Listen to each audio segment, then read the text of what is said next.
It's recording. It is now? I think I can record it. Okay, hold on. Yeah, it's recording. Yay, Sure. okay, I deleted a few things. Okay, perfect. Okay, I'm gonna hit start webinar. Thank you, guys. Awesome. Thank you.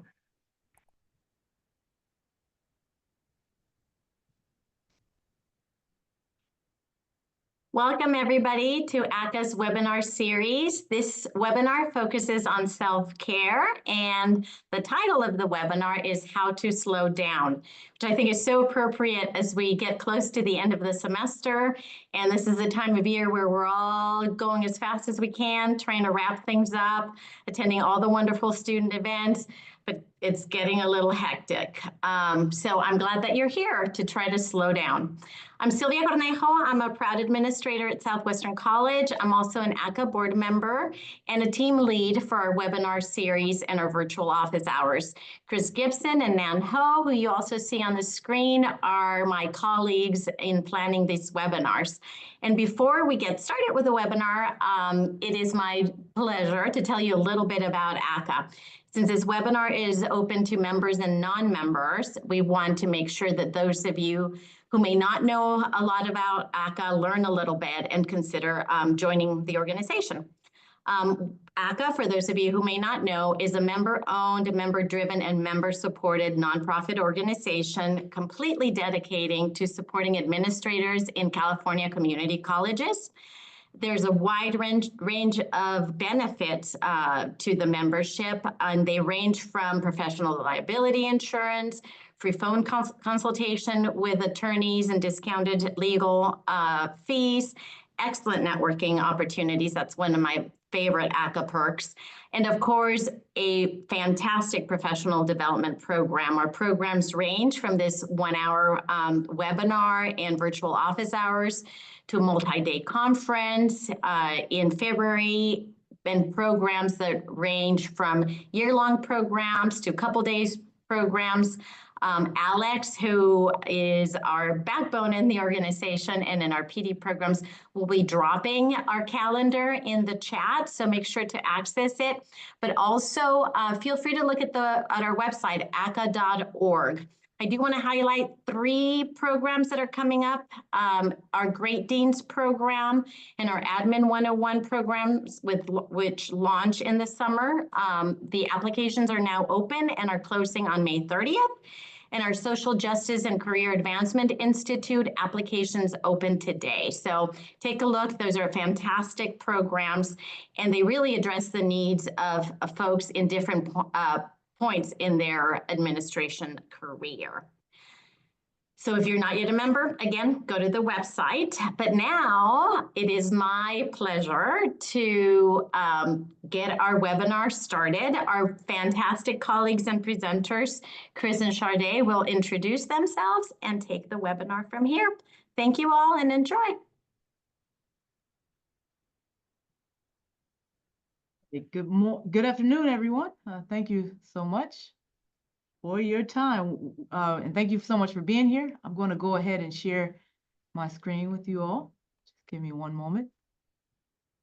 Right.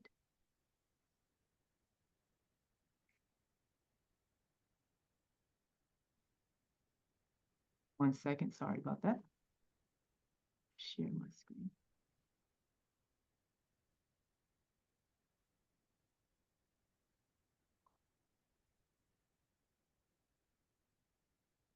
So, share my screen. All right, Chris. There we go. Is it sharing the screen? Yep, we're good to go. All right, there you go. Did you want to? All right, so first of all, my name is Sade Burrell. I have the pleasure of serving as Associate Dean of Student Services here at Cuyamaca College. For those of you who do not know where Cuyamaca is located, it's in San Diego, more of East County of San Diego. I've been in my role for almost 2 years. Prior to this role, I served as a faculty member at another institution for close to 8 years. And I transitioned over to this role, like I said, 2 years ago. And for me, it was the right move for me to make, because I believe that the skill sets in which I've been able to develop are definitely shining through in the role in which I have. So I'm looking forward to sharing more about who I am personally throughout this webinar as well. All right, I'm Chris Gibson. I'm the Dean of Language Arts at Skyline College, just near south of San Francisco. I have been dean now. This is the end of my 7th year, and I was English faculty for 12, so I'm at my 19th year of 19th year at the college. Sorry about that. So we're going to go ahead and get started. What we, Sade and I would like to encourage you all to, as you're going in the Q&A, to if you have any questions, to drop them in there. And if we have time, we'll get to them. If not, we can always answer them offline once you get our emails. So, all righty. So I'm going to start with my story. So the first is like, who am I? I'm a father, a son, a brother, an uncle, a friend, a cousin, an educator, a mentor, a mentee, a colleague, and so much more. My story started as faculty, and as a part-time teacher, I taught at 3 colleges, 6 to 8 classes a semester / quarter, and then always taught 2 to 3 in the summer. I worked hard and almost never called in sick. I quote unquote toughed it out, and clearly didn't understand what it meant to slow down at that point in my life. This was, of course, not good for my health. It was not good. I mean, not a good model for my colleagues, for my students, for my family. And that's where my journey began. I was fortunate enough to get what I thought was a dream job, which was a full-time tenure track English position at Skyline. I was doing so much, though. My first semester at the college and in tenure review, I thought I was joining our Basic Skills Initiative Committee, and I was actually became the co-chair. And that's something that I don't replicate with my faculty as when I became dean.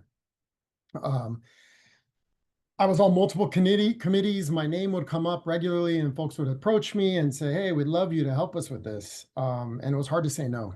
And in addition to being a tenure track full-time faculty, I also continued to teach two classes every summer, eventually transitioning to online, which saved the commute, but not the workload. Once I received tenure, I finally figured out how to respond to all of those additional requests. And what I would say is, I'd love to help you with your project, but I'm already committed to X, Y, and Z. And in order to help you, I'd have to decommit to something else. That made it hard for people to push. And then they ended up asking other folks, right? And under tenure review, it's hard to say no. It feels like every day, every semester is pressure to do more and more and more. And that's not how it should be. And that's also something I took with me as I became dean in supporting tenure review faculty. When I became administrator, I still recall the Saturday before the fall semester in 2018, the president, who I still respect tremendously, called to offer me the job and said, I expect my administrative team to be on call, basically, whether it's 10 a.m. or 10 p.m. or 5 a.m. or 5 p.m. And that's the framework that influenced and informed my start as dean, as if I could never be off or never feel fully off. And that's also how I then approached vacation and leave. We had an executive coach at that time who mentioned that it takes 5 years for a dean to be seasoned. And what I found to be very accurate, and also part of that seasoning, is the learning to advocate for yourself and care for yourself. One of my mentors during that time also mentioned that it's easy for us to get caught up in the tedium of the week, but to pause and slow down and focus on the positive things that we accomplished that week too, so that we're not lost in all of the tedium. I then connected with ACCA, and the ACCA work, while it's not specifically connected to my day-to-day job, it still fills my cup, even though it's additional volunteer work. It's slowing down, ironically, in a way where I get to focus on growing myself as a professional and hopefully also helping others along the way. As administrator, one of the really important things was support from my team. My division assistant will remind me breathe, and that's something that I have on my whiteboard in front of my desk. When she sees me ramping up, and she'll just remind me, breathe, slow down, right? I have colleagues who do that as well, as I do that for them. And then I also have my faculty reminding me to engage in self-care and encouraging that, as I've done with them from day one, even when I didn't have any concept of that. This takes me to then how I approached leave and taking time off. My assistant, my first 2 years, would ask me, when are you taking vacation? And my response was, deans do that? which is a flawed approach, right? And then eventually, as I kind of embraced the time off and the need for time off, one of my colleagues and friends would say, "You're my vacation hero," because I would get back from vacation and already reach out to my colleagues to say, "Who can cover for my next one?" Part of that is connected to the custody of my son and the time I have with him. And it's also just always planning ahead to make sure I have that time. Another element of leave are mental health days. That was something my first 2 years I had no idea that I would even do. And now I take them. When I need it, I take them. And what do? I probably am going to go do yoga and or play golf, which is something that I also didn't feel like were legitimate activities for a sick day. And they are. And yoga itself helps me focus with the breathing and the meditative aspect and slowing things down. And when I am sick, I am off. I don't work. I read some research during COVID that folks who took time off, sick days when they had COVID, they would then work, and what would happen? Their illness would be extended, right? And so I think it's really important. And finally, the final kind of part of my journey was discovering boundaries. It took me years and a lot of mentoring and coaching from my mentors, colleagues, and friends to establish and honor my boundaries, which is really important. And that leads us to that self-care element. And that's the thing we want you to think about too, is what do you do that helps you slow down from the busyness and the stress of our busy, important, stressful jobs? And how do you slow your brain down? That's something I had to figure out. And mine is very busy all the time. And now I'm building up a toolbox in order to help address those things.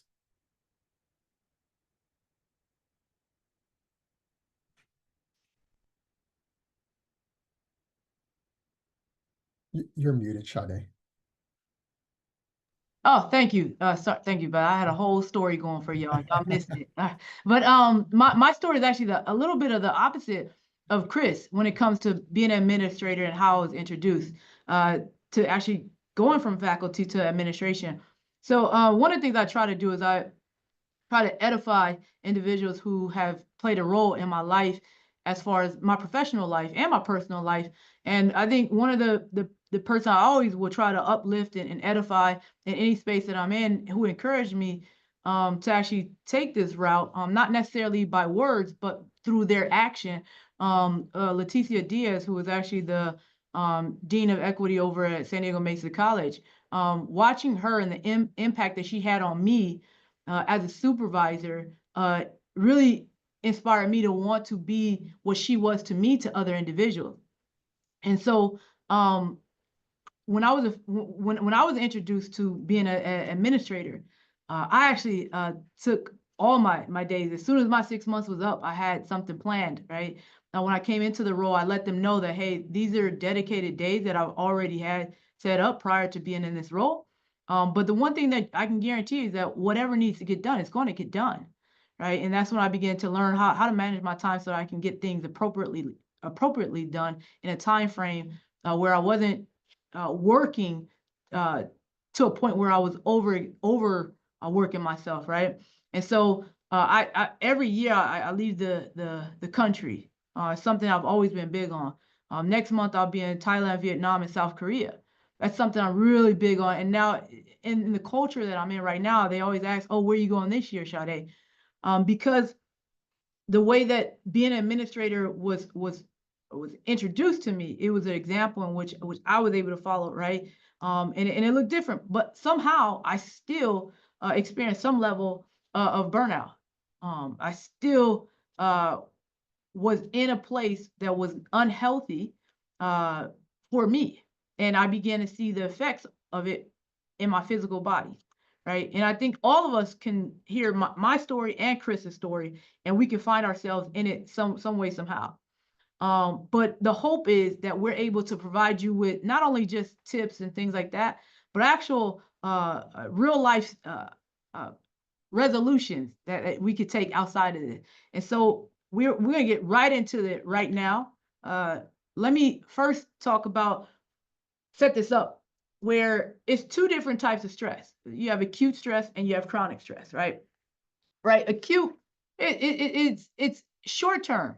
Right. So I have a SARC report that I have to do for all three programs. That I do all three state funded programs. I know that I'm going to be stressed out. automatically know I'm going to be stressed out during that time, but I know there's an end date, right? Versus chronic stress, it's ongoing. And so chronic stress is what causes some of the things such as high blood pressure, right? Not being able to sleep at night. So what is causing, understanding acute stress and chronic, there's no end date to chronic stress, right? It's causing you to have unhealthy boundaries with yourself and with those who you even work with, right? And some of the things which causes chronic stress from that caused it for me was even something as simple as telling everyone they can have access to my phone number.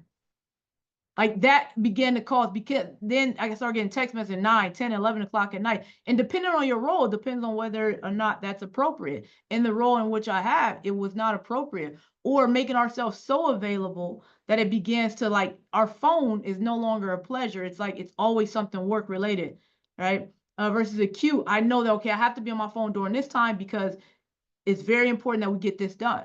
So understanding that, do you have acute stress or are you dealing with chronic stress? And if you could think about that for a moment, Chris is actually going to get into his Likert scale, which we have.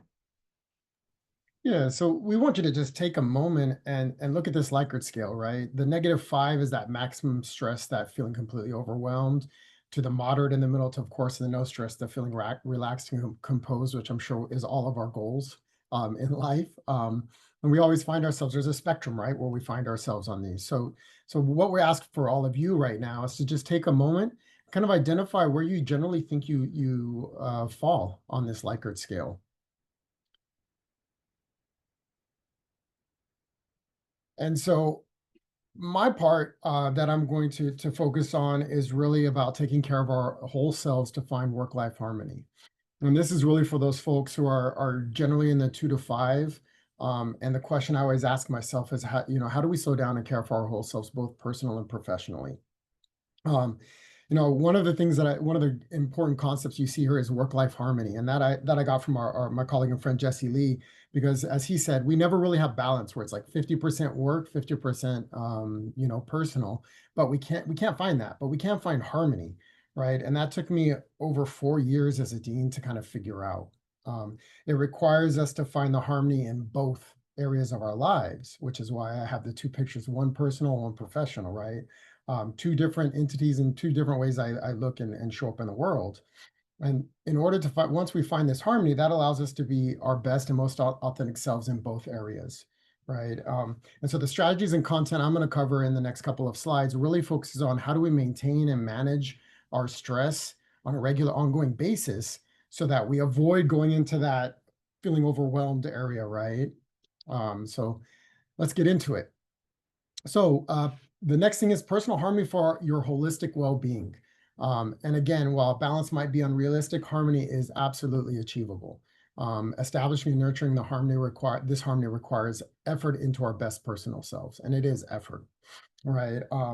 So the first thing I think about is physical self-care, right? How are you taking care of your body and physical health? And yes, absolutely including sleep. And Sade is going to get into this later, and you're going to see it come back up, right? So things that I had to find, one of the things that I found that really has really saved me and will never be absent from my life are hot yoga and Inferno Pilates, primarily the hot yoga, because there's this meditative piece. I did martial arts for over close to 20 years between my 20s and 30s. And yoga is kind of the natural evolution in that next step of my physical self-care and well-being. I love to go on short runs with my dog. She's energetic and it helps both of us, right? I think one important thing also is diet, right? And that requires planning and a change, an intentional change. And it was a big change for me, right? And it has really helped me be my best self in both areas of my life. Another thing I discovered last year was facials. I know some people love massages. A facial is my go-to. It is the last facial I had in April was the most relaxed I have felt in months, right? It was just this amazing experience of an hour where nothing else mattered, right? I was just fully engaged in that self-care. And what all of this really is about creating routines and new habits and prioritizing them. We talk about mental self-care. How are you taking care of your mental and emotional health? Again, where do we come back to? First and foremost, sleep, because you can't, it's hard to be your best mental and emotional self when you're exhausted. I go to therapy every month, and it's been life-changing since I've started therapy in 2017. The facials and the massages are, again, part of that mental self-care. I also do on-demand journaling. Some folks like to journal every day. That's never been something that I could do. But when I'm feeling stressed or a heightened emotion, especially even at work, I'll have my journal here and I'll spend 10 minutes journaling and kind of process all of that, kind of get all of that out so that I can recharge and approach things with a more cognitive approach and more thoughtful approach. And then reading. I'm always reading something for fun and something related to either self-care or work. And that's a way of kind of still continuing my growth. I also have these fill my cup activities. It's like the non-work related activities that you engage in that give you joy and fulfillment. I love a nap, especially love a nap with my dog. I absolutely adore going to live music and live sports. For example, this year I set a goal of averaging a concert a month. And right now I'm on pace, and I will be on pace through June for sure. I play golf almost every weekend, and that is again an escape. The yoga and the Pilates that I mentioned earlier, another big component. Something that I've done since I was a kid. I love to read in the bathtub. If it's in the evening, I might grab a beer, put some music on, sit in the bathtub with some Epsom salt, and read for a bit and just escape, right? And just, it's lavender Epsom salt primarily is my go-to. I also write a lot of poetry, which taps into my creative side. I do what I call a poem in a pint. After I have a poem's rumbled around in my mind for a while, I go to my local dive bar and have a beer and let that poem finally come out. And then just like Sade, travel, both big and small trips. Over the last few years, I've really prioritized that. I take a big trip usually with my son every year. And then I incorporate smaller trips where I'm also incorporating things that really give me joy, like going to Vegas last year for the first time, where I went to a concert and played golf with my friend, right? And then I cook and grill with music. And then for those who really know me, they know that I'm a plant person and I have probably too many plants for a small living space. But even just putting some music on and caring for my plants is another place where I get that kind of joy and space for myself. The last thing I'm going to talk with about our personal well-being is community connections. Like, how do we intentionally and naturally foster connections within your community? I have split custody of my son. He's in quite a distance away from me, so I have daily calls with him, right? And that allows us to always stay connected and maintain that relationship, which is really, really strong. I schedule time for golf with friends. We plan it out, right? I feel like the older we get, the more we have to actually be intentional about the planning piece. As you can see, the photo from my yoga studio, there's some amazing people there. It's an amazing studio. And that's another place where I have both community and friends. And then I regularly meet up with friends or a romantic partner if I have one at the time. But I'm making sure that I'm intentional about all of that. Even if we have to schedule these in our calendars, then we got to do that, because it's easy to let it slip by. And then you're like, wow, I haven't seen my close friend in like 8 months, right? But that's the piece of the personal harmony, right? Next, we get to that professional harmony for your holistic well-being. And again, while balance might be unrealistic, harmony is absolutely achievable. It just requires our effort into our best professional selves. And so you'll see, I wasn't kidding about the sleep being a really important factor here, because what's the first thing I think about my professional harmony and well-being is how rested am I, right? How are we prioritizing sleep, sleep, sleep? How much do you need? I know I need 6.5 to 7 hours to be fully functional.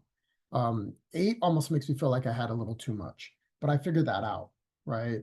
Naps. Don't know how to take a nap during the workday. That's a whole different thing. But weekends, I prioritize that. When I was faculty before the afternoon 2-hour committee meeting, I would take a nap in my office to get ready for that long meeting. The next one is really important. I mentioned this earlier in my story, the boundaries. How are you establishing and maintaining boundaries? This is something that took me a long, long time to figure out, right? I have a great colleague and friend, Michael Kane, who mentioned to me a long time ago, never work 7 days in a row, because then you're working 13, right? And this was still when I was thinking where I was working more on the weekends. Because if you work 7 days in a row and you plan on doing work on one of those weekend days, now you're almost working two weeks straight. And that's not reasonable, nor humane, right, for ourselves. I have email boundaries, and I communicate this to my supervisors and my staff and my faculty. Monday through Thursday, 6 a.m. to 6 p.m. is the time frame in which I will potentially be looking at and reading emails and responding. Of course, not that whole time. Fridays is 6 a.m. to 4 p.m. because Friday nights I go play golf with my homies, and I'm out at 4, so I can go home, feed my dog, get my clubs, and head to the course, right? But everybody's aware of my schedule, you know, and I'm deliberate and communicative about that with my supervisor. When I'm on vacation, there are no notifications from work, right? I turn them off. And I even sometimes on the weekends or evenings, I turn off notifications if my email is blowing up in the evening. I don't want that kind of constant reminder of work. I'm trying to separate myself, right? And then one hard thing for me was to learn to let others volunteer. I found myself volunteering a lot to help out on various initiatives, programs, committees, and partially because I have a smaller division in my college, and part of my mentality is also to help out my colleagues with larger divisions. That's a good and bad thing, right? I had to learn how not to always be the first to volunteer. I had to make space for others, because if I make space for others, it also allows them to have that opportunity to engage in that work and to grow themselves. Next is pausing, right? Do you embrace that it is 100% okay to circle back to a conversation, to respond after you've had time to think and process things? You know, as we know, if there are strong emotions present in a conversation or interaction, it's best to pause. Like if it's an email, we don't need this in that email yet. You might need to write that draft on a Word document until you're kind of able to reassess and be in a more cognitive frame of mind. And if you're in a meeting, it's absolutely okay to pause for 5 minutes, whether it's for yourself or for the person or people you're meeting with, and circle back either the next day, an hour later, at some other point, so that you can be your best self in that moment, right? I tell folks there's a 48-hour response time as far as an expectation for me. And if someone doesn't get a response in 48 hours, ping me because the email got lost, right? Because that's important. And I saw this quote the other day, was that uncommunicated expectations are planned resentment, right? By us not communicating our expectations or what the expectations are, that allows resentment. It's kind of almost like we're planning the resentment to develop, excuse me. And then finally, this is something I learned as a faculty member, which is lunch. I don't work on lunch. I block it off of my calendar. I do go home because I live close to campus to walk my dog and have lunch and have that space. But even, you know, ironically, I know we're all at lunch and this is kind of work, but not really, right? This is more of something joyous for me. And then the making space for yourself. Like, how do you do that in both challenging and less challenging times? One thing I do is I meditate. I use the Headspace app, and there's thematic meditation. So if I'm having a challenging conversation with a faculty member or a colleague, I'll listen to the difficult conversations meditation, right, ahead of time to help me get in that right space, right mind frame, and be grounded in before that communication. Again, with work, I also do the on-demand journaling, not just personally, but both professionally. And so my journal has this kind of blend of both work and professional. If I have had some really tough conversations, I go for a walk. I get outside, right? We have a beautiful campus, and even if it wasn't beautiful, getting outside and getting some fresh air is a way of kind of giving myself that space to process things. Just like in personal community connections are important. And how do we develop our network, and how do we develop and establish mentor relationships both internally and externally? ACCA has been a great opportunity for external network and mentors. You know, I participated in the mentor program, and I met some great lifelong colleagues and friends through that, right? You know, I also have friends and connections who are in leadership outside of academia, and that also is like a different frame of mind and a different way they think about things. So getting feedback from them is also really helpful when I'm going through challenging times. I also foster an internal network and mentors. You know, I'm fortunate to have some very good administrative colleagues, as well as classified and faculty colleagues as well.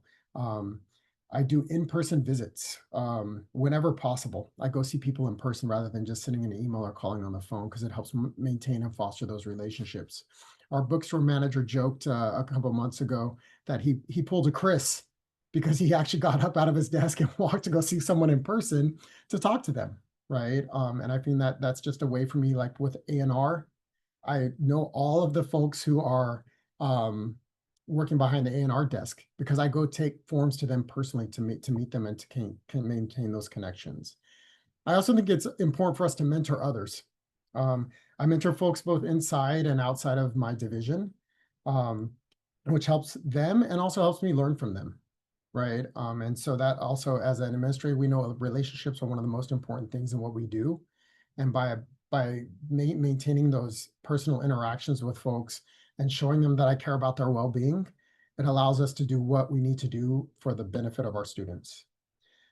The last thing I want to talk about is really student events. I know, you know, Sylvia mentioned all the end of the year events that are amazing. It can be exhausting and worth it, right? So I know last night we had our Umoja end of the year celebration.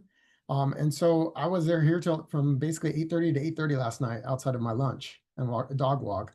And so I will head out a little bit earlier today than I normally would, because again, I'm still looking for that harmony and focusing on that. What I do is put those student events in my calendar and try to do it at least once a month, right? I make it a habit to attend on that regular basis because it's so much fun, whether it's the therapy dogs with the students or the amazing therapy peacock, which you probably thought didn't even exist, but it does. You know, doing that and just being able to engage and meet the students. I mean, our students are amazing, and how can that not give me joy, right? I think one of the main keys that with all of this is, again, that intentionality, right? And that creating new habits, revising old habits, and creating new frameworks for how we approach slowing down in our stressful jobs.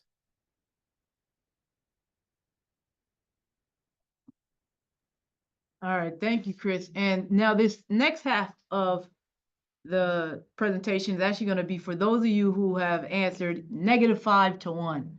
Like you're like, okay, I'm at a point where it's excessive, right? And I'm not in acute stress, I'm in chronic stress, right?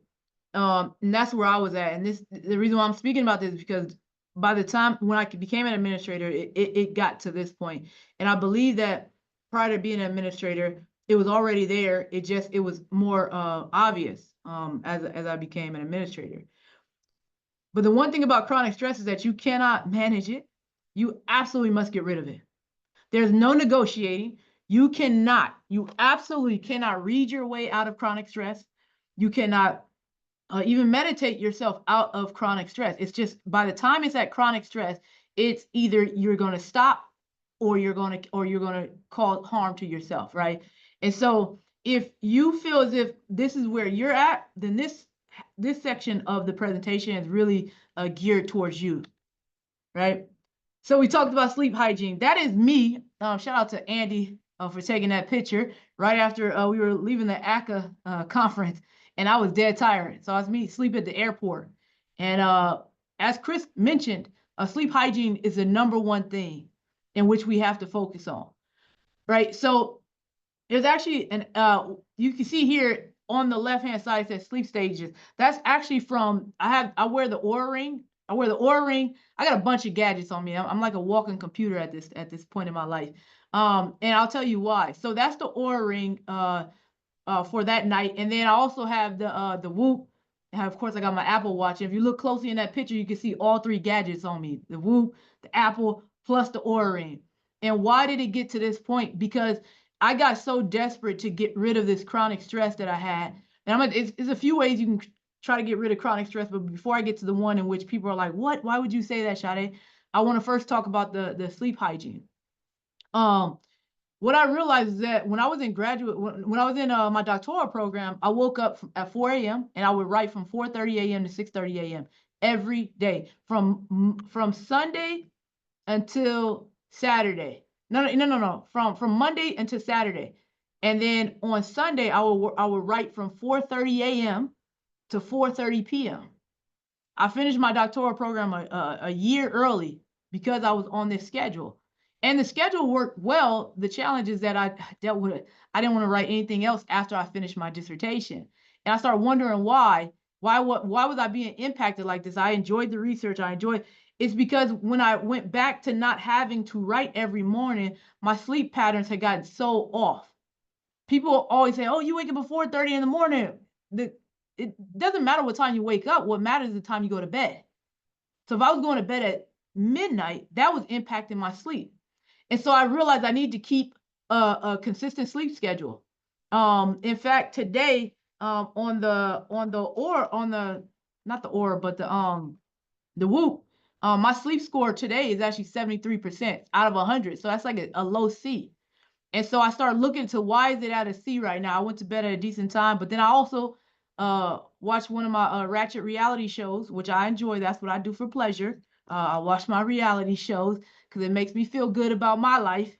So I watched that show, and then that hour of sleep that I did not get, it impacted me. And I was trying to figure out, why do I still feel good? Well, because I still had a pretty good sleep environment. I have a whole routine now that actually helps me. And this is what's actually helping me with my chronic stress. And so measuring my sleep and how much I'm getting, you can do that on your own, or you can use certain gadgets in which we have now that actually begin to help you. And it tracks everything. Well, the reason, like the few days ago, my sleep was thrown off because I was eating at like 10, 11 o'clock at night. Now you cannot eat at night for me. It might work for everyone else, but it doesn't work for everyone. So what is your sleep hygiene? And that's why we were talking about not being on the phone too much, because that impacts your sleep hygiene, right? Limiting screen time, and it matters for you because this is how we're going to manage your stress, and your decision making improves, right? Not only that, but it boosts your productivity. Like today, I woke up at 4:30, and I worked out from 5 a.m. until 6 a.m. Felt super good, felt amazing. But my readiness score is a 58. That's an F. I'm like, why is my sleep score so high? My readiness score so low? What's going on? And all this technology that we have, it's very fascinating. And so I was able to use the AI to find out what was going on. And the reason why it was like that is because of, although I took a nap yesterday, I did this, I did that, there were some other habits that I had engaged in yesterday that contributed to my score being so low. And so I actually use technology to help me manage my chronic stress. So this is the part I'm telling you, start with your sleep hygiene, because that is a huge, huge, huge one. Many of us with chronic stress, it's because we aren't sleeping and doing what we need to do. Some of the greatest influencers in American history, some of the presidents, etc., they actually take naps. It's huge. A 15-minute nap. If you kick your feet up, elevate your feet, and you take a 10 to 15-minute nap, do not go past 15 minutes. You will feel rejuvenated after. But if you're working on sleep hygiene, you're working out, you're reading the books, you're doing everything Chris told you to do, and then you actually honed in on sleep hygiene and nothing is working, we're not managing the stress anymore. Now we need to create a extra strategy, right? Retreats, they don't work anymore, right? You cannot manage what is slowly killing you. I mean, can you imagine if you say, you know what, this is slowly killing me, but that doesn't make sense. You have to have extreme measures for an extreme condition, right? And so you have to begin to remove yourself from these stressful situations, right? And recharge, right? The burnout, right? You're dealing with critical burnout. And so I was talking to someone and they said, well, how do I remove myself? Like, you tell me to quit my job, Sade? I'm not telling you to do anything. And don't leave this webinar saying Sade told me I did not say that. What I am saying is that you absolutely need to remove yourself from stressful situations. And what exactly does that look like? Right? So maybe that is you going to speak with your supervisor and saying, hey, I noticed I'm on all these committees right here. Which ones do you absolutely need me on? Because this is what's happening to me, and being open and honest, right? And also, again, for me, you can see this picture. The reason why I have this picture on my shirt, it says, my shirt says, my ancestors think I'm dope. And that door right there, that door at the top, it says door of return. On the other side of the door, it says door of no return. The door of no return is this picture is taken in Ghana. And this is actually when when enslaved individuals, when they left out of this environment, they never came back. They never seen their home again. And then on the other side, it says the door of return. The reason why I said that is because us as individuals who are the descendants of those who were enslaved and spread across the world through the Atlantic slave trade, it is our job to return. And so when I had returned back to Ghana, to actually give honor and thanks to my ancestors who unwillingly and forced to take a trip, I said, I have to clean up my life. Ain't no way, ain't no job, ain't no person, is nothing that's going to kill me. When I began to sit here and I said, there were individuals who were forced on a trip. I have to get rid of chronic stress. It needs to change immediately. If you look at that picture, the only gadget I'm wearing is an Apple Watch. That's it. That's because I lose my phone and I need to find it all the time. But that's when I began to invest in myself. I was already doing the therapy. I was already journaling. And the way my mind works, like I like meditation for me, it doesn't always work. Even though I do it, but when I'm on, I'm on. Ain't no stopping me. I got to go. I got to do what I need to do, right? And so I had to learn, like, okay, cool. A lot of the slowing down things aren't working for me, so I got to get rid of some things. And that's when I began to really monitor my health.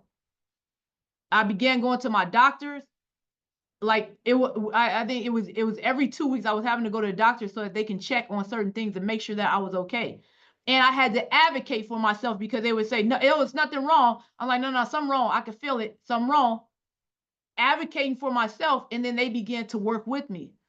And then another trick that I began to do is, again, I use the Whoop. I have the Whoop 5.0. Love this thing so much. It's really, it helped track my stress too. So when at the end of the day, it showed me where my stress would spike at, and I would compare it to my calendar. Oh, every time I meet with this individual, my stress goes up. And so I began scheduling those individuals, not at the end of the day, but at the very beginning, and never on a Monday. Never on a Monday. You getting a Tuesday or a Wednesday. You're not Thursday because that's Friday Eve. You're not getting that time because you're not going to ruin that. And you're definitely not getting Friday. You're going to get a Tuesday or a Wednesday. I literally began to look at my stress levels and look at who and what I was doing at those times and began to remove those individuals. Now, of course, you can't. It's certain people who we absolutely have to meet with, right, in our jobs and things like that. But now I'm aware of what's going on with me.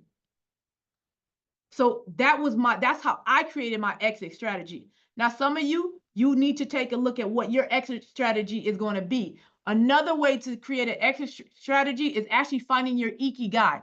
So I went to Japan this past summer, and the Ikigai is a Japanese concept, right, that translates into a reason for being, a reason to wake up in the morning, right? It's 4 different areas, right? What you love, which is your passion, what you're good at, your vocation, right, your job. Right? No, not job. Your what you like to do for fun, right? And then what the world needs, because you need to always be constantly giving back. And then what you can get paid for, right?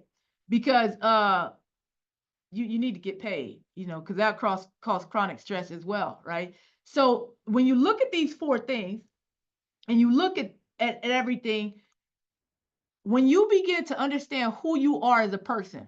This is another activity. At the end of this presentation, I'm going to give you access to a resource that I use for my own self.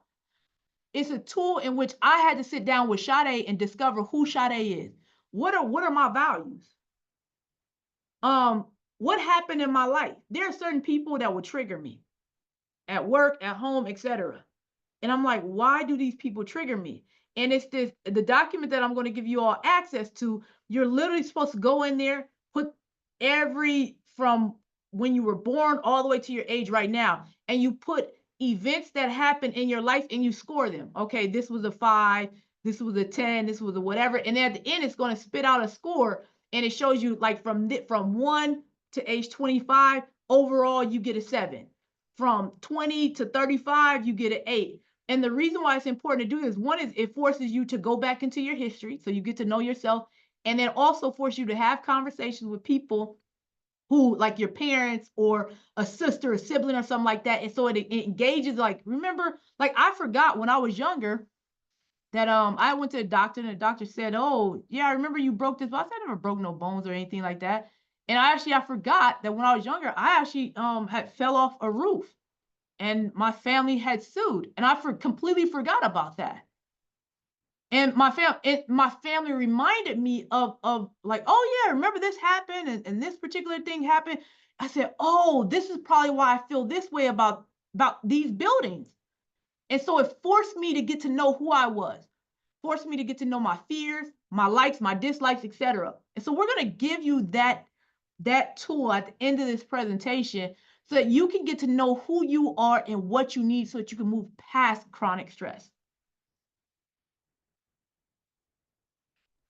And some of the resources we wanted to make sure we provide at least some recommended readings that we found impactful for us. And both of us, both Sade and I, encourage you, if you have others, please shoot us an email. Let us know.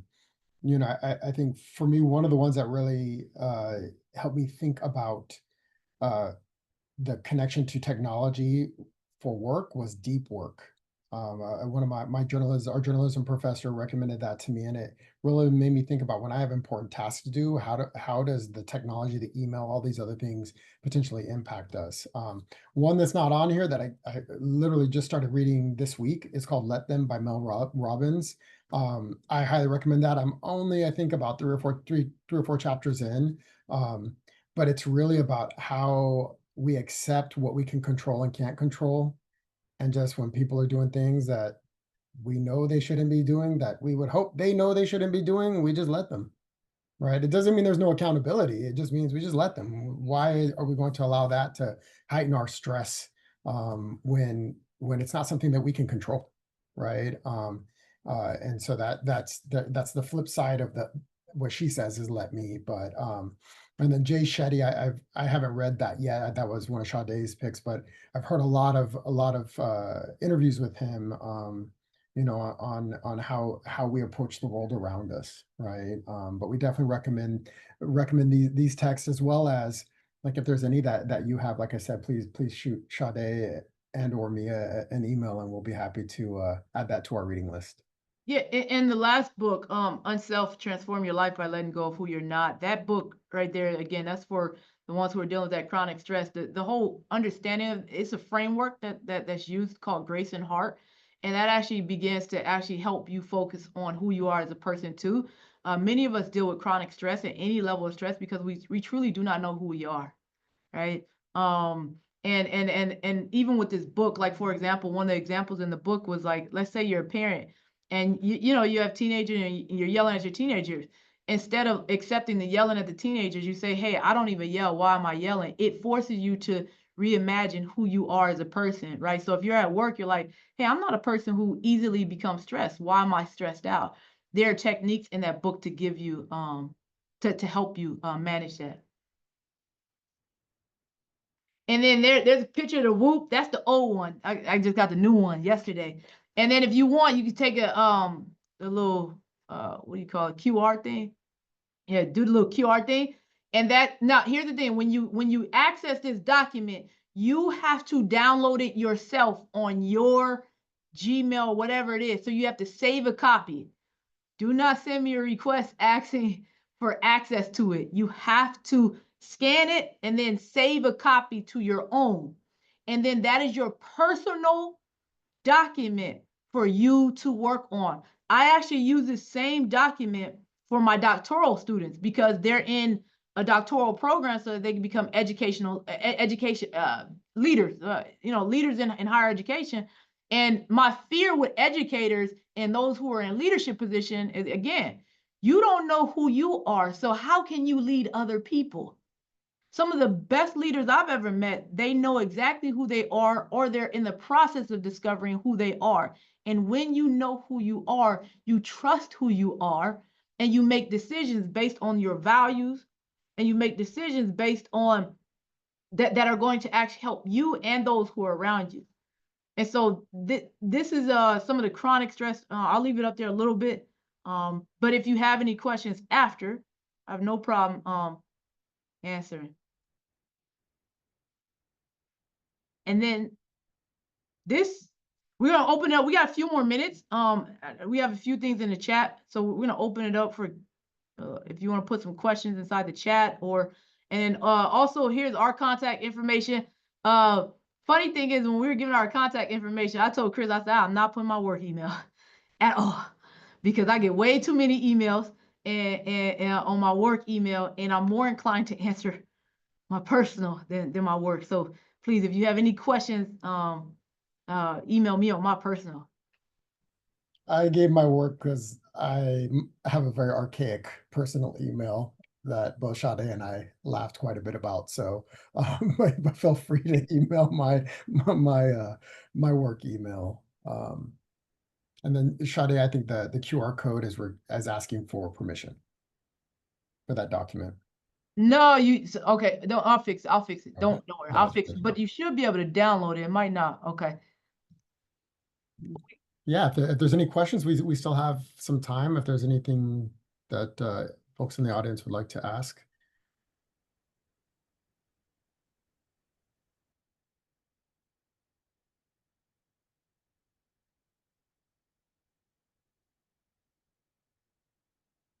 We got a few.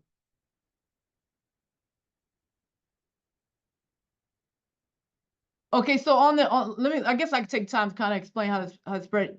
Does it allow you to open it up? It should allow you to open it, and then you say, oh, it won't. Okay, got you. All right, so everyone right there, boom. Everyone who just sent in a request. Oh, it's a lot of y'all just asked a request. Okay, don't worry about it. I got y'all. I'm taking care of it right now.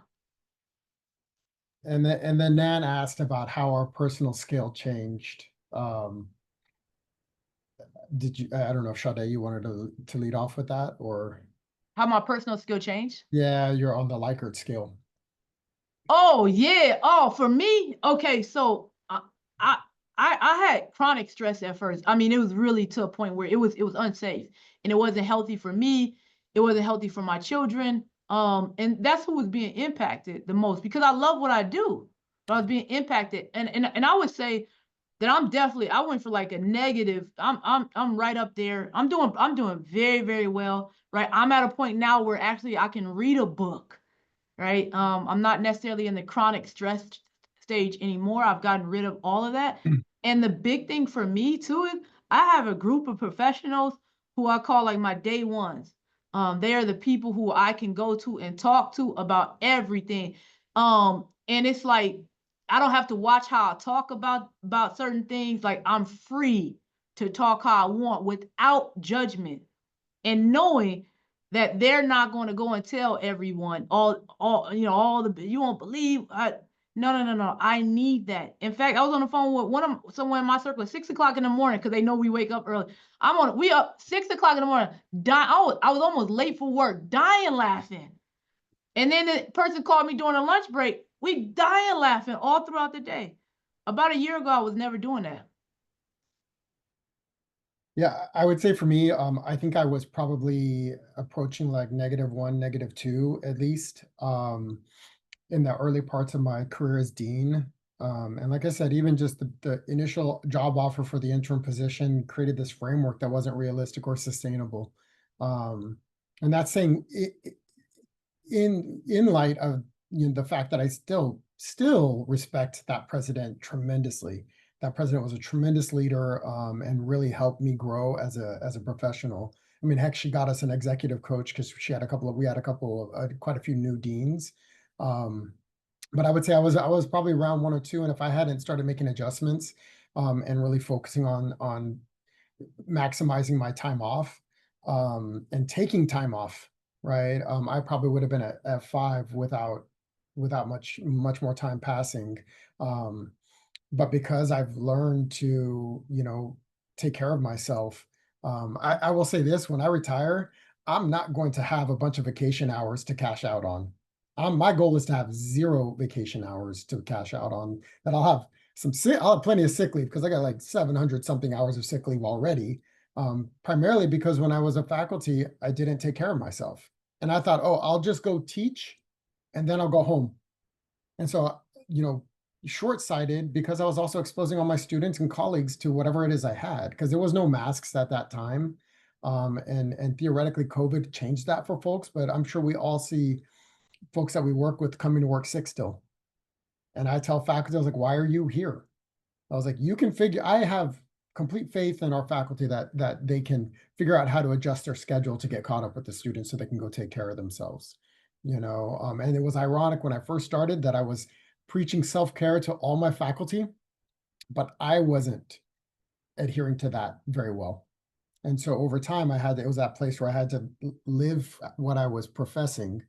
And eventually I did. And now I'm in a place where, I'm at the healthiest mentally and physically that I have probably been in my entire life. And it takes a lot of effort and conscientiousness too. Let's see, we have a couple more in the chat.